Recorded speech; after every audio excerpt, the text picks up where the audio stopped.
ગાંધીનગરના શેરથામાં મંદિરની જમીન બચાવવા આંદોલન થયું। વર્ષો જૂના નરસિંહજી મંદિરની જમીન મામલે જન આક્રોશ જોવા મળ્યો। 500 કરોડથી વધારેની જમીનમાં કૌભાંડનો ગ્રામજનોએ આક્ષેપ કર્યો છે। ભૂમાફિયાઓએ કરેલા કૌભાંડ સામે ગ્રામજનો મેદાને આવ્યા। ગ્રામજનોએ જન આક્રોશ રેલી કાઢીને ઉગ્ર વિરોધ કર્યો। ત્યારે મંદિર ટ્રસ્ટની જમીન બચાવો અભિયાનની શરૂઆત થઈ છે। 70 વીઘા જમીનમાં 2020માં ગણોતિયામાં નામ ચડાવી દેવાયા। ટ્રસ્ટમાં વિષ્ણુ પટેલ આવ્યા બાદ કેટલાક લોકોએ કૌભાંડ કર્યાનો આરોપ થઈ રહ્યો છે। વર્ષો જૂના મુદ્દા મામલે સરકાર સુધી રજૂઆત કરાઈ છે। જમીન પચાવનાર 12 લોકોના નામ સાથે પોસ્ટર્સ પણ લગાવવામાં આવ્યા છે।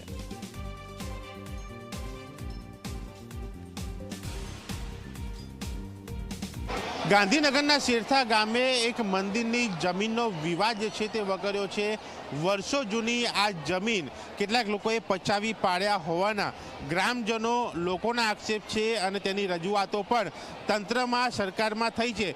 તેમ છતાં પણ હજુ સુધી કંઈ થયું નથી। તેમાં યોગ્ય કાર્યવાહી થાય તે માંગ સાથે આજે આ શેરથા ગામે આ સભાનું આયોજન કરવામાં આવ્યું છે, રેલીનું આયોજન કરવામાં આવ્યું, જેમાં મોટી સંખ્યામાં ગ્રામજનો છે તે જોડાયા છે અને પોતાની માંગ, પોતાનો મુદ્દો તેઓ રજૂ કરી રહ્યા છે। તેમની સાથે વાત કરીશું।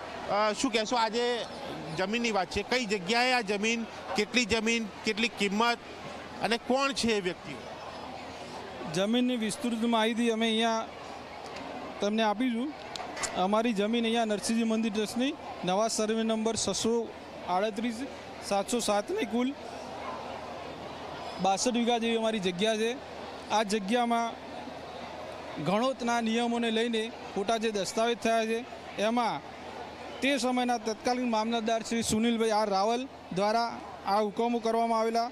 એમાં ગામના જીવણભાઈ ધુણાભાઈ કરશન પટેલના વારસદાર શૈલેષભાઈ અને રોહિતભાઈ રામશંકભાઈ ધુણાજી જેણાજીના વારસદાર શકરાજી રામશંકજી ઠાકોર, ગલાજી શંકરજી સાબુજીના વારસદારો એમ કરીને એમને જમીનમાં પટેલ નાથુભાઈ અંબાલાલ, પટેલ જતીનકુમાર વિઠ્ઠલભાઈ, પટેલ રાજેન્દ્રકુમાર નારણભાઈ, બ્રહ્મટ સુરેશચંદ્ર શાંતિલાલ, પટેલ ભરતભાઈ ઈશ્વરભાઈ, પટેલ મહેન્દ્રભાઈ રણછોડભાઈ, પટેલ સુરેન્દ્રભાઈ ગોરધનભાઈ, હરિકૃષ્ણ ભાનુશંકર ઉપાધ્યાય આ લોકોને આ માધ્યમથી ખોટા સ્ટેમ્પથી દસ્તાવેજ કરી આપ્યો અને એને લઈને અમારો આ વિવાદ છે। એને બસ એના માટેની અમારી ગ્રામજનોની આ લડાઈ છે। ઘણા સમયથી આ મુદ્દો ચાલતો છે, તો આજે જ આ રેલી અને સભાનું આયોજન કેમ? એવું કંઈ શું થયું છે? ક્યાં અટકી પડ્યું છે? શું આપની માંગ?